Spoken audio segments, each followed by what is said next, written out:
कोलकाता की गलियों में रहने वाले 4 दोस्तों मुस्कान, सूरज, अमन और संजना का एक ही सपना था, ट्रिप पर जाना। लेकिन हर बार कोई ना कोई बहाना, कोई ना कोई मना करने वाला, और हर बार अधूरा रह जाता वो ख्वाब। कभी मुस्कान की मम्मी मना कर देती, कभी सूरज के पापा गुस्सा हो जाते, तो कभी अमन के घर में बिजली का बिल देखकर सबके होश उड़ जाते। हर बार ट्रिप प्लान बनता और चाय की प्याली की तरह ठंडा पड़ जाता, लेकिन चारों दोस्त जिद पर अड़े थे, एक दिन जरूर जाएंगे। और फिर आया वो दिन जब मुस्कान ने ठान लिया, अब की बार तो मनाली नहीं, सीधा केदारनाथ जाकर ही दम लूंगी। मुस्कान ने अपने पापा से बात की, थोड़ा भावुक होकर, थोड़ा नाटकीय अंदाज में। और क्या कमाल, पापा मान भी गए और ऊपर से 20,000 रुपए भी थमा दिए। जैसे ही पैसे हाथ में आए, मुस्कान के कदम स्कूल की तरफ नहीं, उड़ते हुए निकल पड़े। क्लास में पहुंचते ही बोली, भाइयों और बहनों, अब की बार नहीं रुकेगी हमारी ट्रिप। मैं जा रही हूँ, मनाली नहीं, सीधा केदारनाथ। जो साथ आना है हाथ उठाओ। सबसे पहले अमन ने हाथ उठाया, फिर धीरे धीरे सूरज और संजना भी तैयार हो गए। लेकिन सबसे बड़ा सवाल था, पैसे कहाँ से आएंगे? मुस्कान ने शान से कहा, मैंने पापा से बात की और उन्होंने मुझे 20,000 दे दिए। मम्मी से भी नहीं डांट पड़ी। सबकी आंखें चौंधिया गईं। अमन धीरे से बोला, मेरे पापा तो ट्रिप का नाम सुनते ही बोलते हैं, फालतू खर्चा बंद कर LIC करवा ले। मुस्कान बोली, अरे बेवकूफ, कुछ भी कर, लेकिन चलना है। अब अमन के दिमाग की बत्ती जली, लेकिन थोड़ा धुआं भी निकला। उस सोच में डूब गया कि पैसे कैसे जुगाड़े जाएं। तभी सूरज ने कहा, भाई मेरा हाल तो ये है कि पापा को सिर्फ स्कूल का नाम सुनना पसंद है। ट्रिप, फिल्म, पार्टी, सब हराम। संजना हंस पड़ी, तो क्या हुआ, पिघलाना तो सबको पड़ेगा। ऑन ऑपरेशन मम्मी पापा पटाओ योजना शुरू करो। चारों ने वहीं बैठकर प्लान बनाया, कौन किसको कैसे मनाएगा। अमन ने प्लान किया कि अगर चोरी करनी पड़ी तो भी करेगा। सूरज ने सोच लिया कि पढ़ाई में टॉप करके दिखाएगा। संजना ने सोचा कि इमोशनल ड्रामा करेगी, और मुस्कान तो पहले से ही सुपरस्टार बन चुकी थी। सबने एक दूसरे को मोटिवेट किया और कहा, अब की बार ट्रिप होकर ही रहेगी, चाहे पापा बेलन चलाएं या मम्मी चप्पल। अमन के पास पैसे नहीं थे, तो जनाब ने क्या किया, सीधा अपने पापा की जेब से 3,000 रुपए निकाल लिए। और अगले दिन जब उसके पापा को पता चला, तो अमन ने तुर्रेमुखी होकर कह दिया, पापा वो सब सूरज का आइडिया था। और बस सूरज के घर में जो हुआ वो इतिहास बन गया।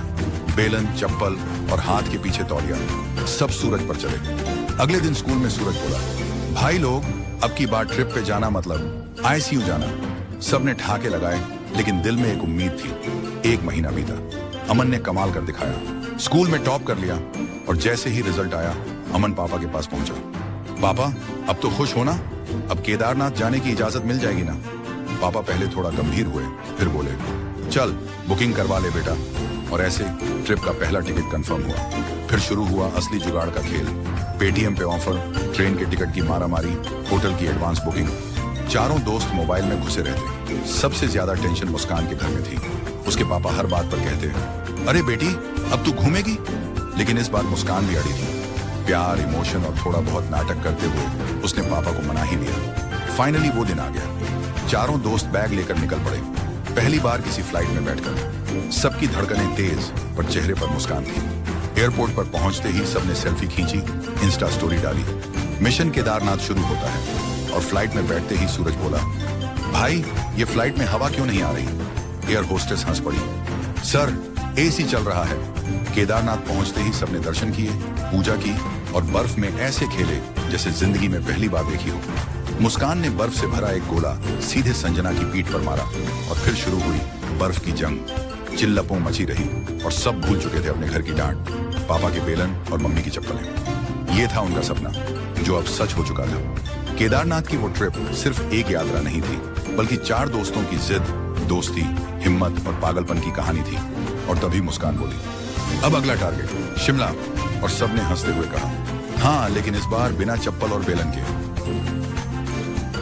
शिमला का नाम सुनते ही सबके दिल बल्लियों उछल पड़े थे। मुस्कान ने सबसे पहले ग्रुप में मैसेज किया, गैस क्या, अगला मिशन शिमला।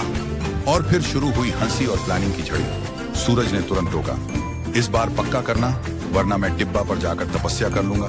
सब हंस पड़े। इस बार कोई गलती नहीं होनी थी। टिकट बुक हो चुकी थी। होटल का नाम था हिल टॉप होम स्टे, लेकिन चढ़ाई खुद करनी होगी। अरे भाई, नाम से ही डर लग रहा था, लेकिन सब तैयार थे। स्टेशन से निकलते ही संजना की मम्मी का फोन आया, बेटी वूलन पहना या नहीं? और पीछे से मुस्कान चिल्लाई, आंटी उसने 2 स्वेटर पहने हैं, गर्मी से पिघल रही है। ट्रेन में बैठते ही एक बुजुर्ग अंकल ने चारों से पूछा, तुम्हारे मम्मी पापा को पता है? और अमन ने तुरंत उत्तर दिया, जी अंकल, हमारे पास परमिशन है और पॉकेट मनी भी। अंकल मुस्कुराए और बोले, बस चाय मत पीना ट्रेन की। लेकिन जैसे ही अंकल उतरते, सूरज ने चाय वाले को आवाज दी, भैया 4 अदरक वाली देना। शिमला पहुंचते ही मौसम ऐसा था जैसे किसी सर्दियों की फिल्म का सेट हो। बर्फ तो नहीं थी, लेकिन ठंडी हवा में सबके नाक लाल हो गए थे। मुस्कान ने सबसे पहले फोटो खिंचवाई, ये लो इंस्टाग्राम के लिए पोज। लेकिन जैसे ही क्लिक हुआ, पीछे बंदर आ गया और शरारत में संजना की टोपी ले गया। अब सब भागे बंदर के पीछे होटल के गेट तक। होटल में एंट्री करते ही रिसेप्शन पर एक आदमी बैठा था जिसने कहा, चढ़ाई पर होटल है, 150 सीढ़ियां।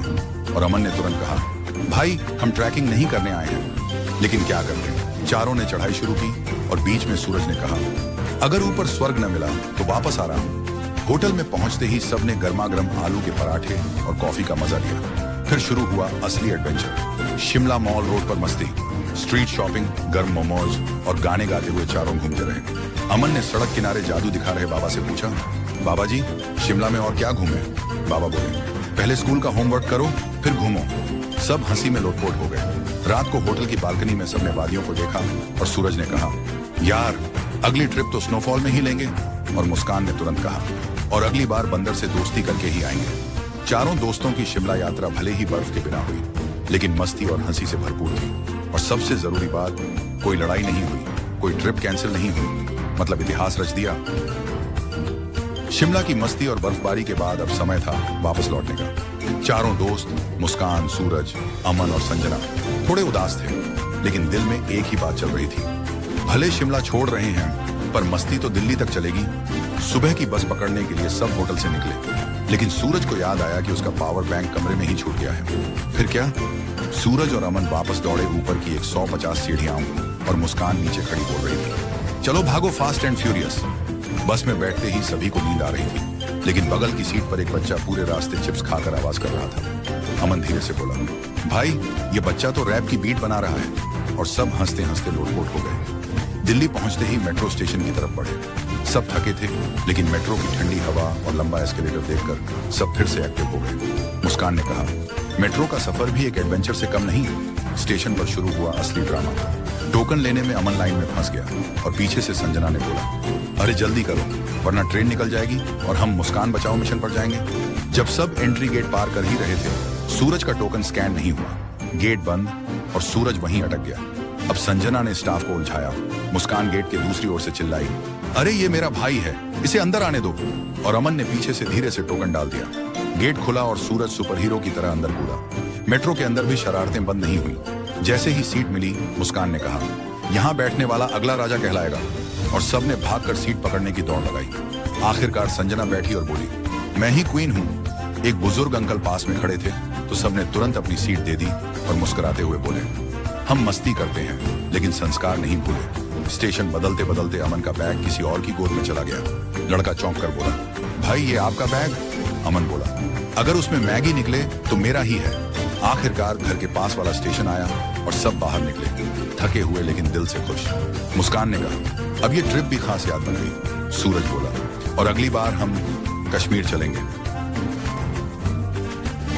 दिल्ली से लौटने के बाद कुछ दिन तो सब शांत थे, लेकिन जैसे ही छुट्टियों का आखिरी हफ्ता आया, चारों दोस्तों मुस्कान, सूरज, अमन और संजना का मन फिर उधम मचाने लगा। एक दिन स्कूल के कैंटीन में मुस्कान ने जैसे ही बोला, अगर इस बार कश्मीर नहीं गए ना तो मेरी आत्मा आकर सबके सपनों में बर्फ डालेगी, तो सब ठहाका मारकर हंस पड़े। पर बात सीरियस हो गई। संजना बोली, मैंने सुना है वहां की वादियां देखो तो दिल गार्डन गार्डन हो जाता है। सूरज बोला, तो फिर चलते हैं ना, चुपचाप निकलते हैं जैसे पिछली बार शिमला गए थे। अमन धीरे से फुसफुसाया, ट्रेन की टिकट का क्या? संजना बोली, वही तो मजा है, इस बार टिकट नहीं, mission Kashmir without ticket. Mission शुरू। चारों ने एक एक छोटा बैग पैक किया, स्नो जैकेट, चश्मा। चुपके से मम्मी पापा को बोला, ग्रुप स्टडी है, वहीं रुकेंगे। और निकल पड़े स्टेशन की ओर। जैसे ही स्टेशन पहुंचे, वहां भीड़ देखकर सबका मुंह उतर गया। ट्रेन पूरी भरी हुई थी। सूरज ने बोला, प्लान भी एक्टिवेट करते हैं। सबने एक जोड़ी कपड़े ज्यादा पहन लिए ताकि बैग हल्का लगे। फिर प्लेटफॉर्म के किनारे किनारे जाकर पीछे वाले जनरल कोच में घुस गए, लेकिन अंदर घुसते ही लगा जैसे इंडिया की पूरी जनसंख्या यहीं बैठी हो। अमन की हालत देखकर संजना बोली, इस डिब्बे में तो ऑक्सीजन भी नंबर लेकर आती होगी। किसी तरह एक कोना मिला, वहीं बैठकर सबने बिस्किट निकाले और फिर शुरू हुआ कहानी क्रैकर्स शो। मुस्कान भूतिया आवाज में डरावनी कहानी सुनाने लगी। तभी अचानक ट्रेन रुकी और सब डर गए कि कहीं टीटी तो नहीं आ गया। टीटी का आतंक। टीटी आया तो सबने आंखें बंद कर ली जैसे ध्यान में हो। मुस्कान ने किताब खोल ली, सूरज ने मोबाइल निकालकर पढ़ने की एक्टिंग शुरू की। अमन धीरे से बोला, अगर पकड़े गए तो हम चारों जम्मू की जगह सीधे घर की जेल में होंगे। टीटी ने मुस्कान से पूछा, बेटा टिकट? मुस्कान ने बड़ी मासूमियत से कहा, अंकल हम स्कूल ट्रिप पर हैं, ग्रुप लीडर पीछे वाले डिब्बे में है। टीटी कुछ सोच में पड़ गया और बोला, ठीक है जाओ, लेकिन अगली बार टिकट लेकर आना। सबने एक दूसरे को देखा और फिर धीरे से एक दूसरे के हाथ पर हाई फाइव दी। मिशन कश्मीर सफल। जब ट्रेन कश्मीर की वादियों में दाखिल हुई, खिड़की से बर्फ की चोटियां दिखने लगी। सब चुपचाप बैठकर सिर्फ देख रहे थे, क्योंकि कभी कभी मस्ती से ज्यादा खूबसूरत होती है खामोशियों की मुस्कान। अगर आपको ये कहानी अच्छी लगी हो तो लाइक और सब्सक्राइब करना मत भूलिएगा। फिर मिलेंगे एक नई कहानी के साथ। ये थी आज की राज वाली कहानी। मिलते हैं अगले एपिसोड में एक नए राज के साथ।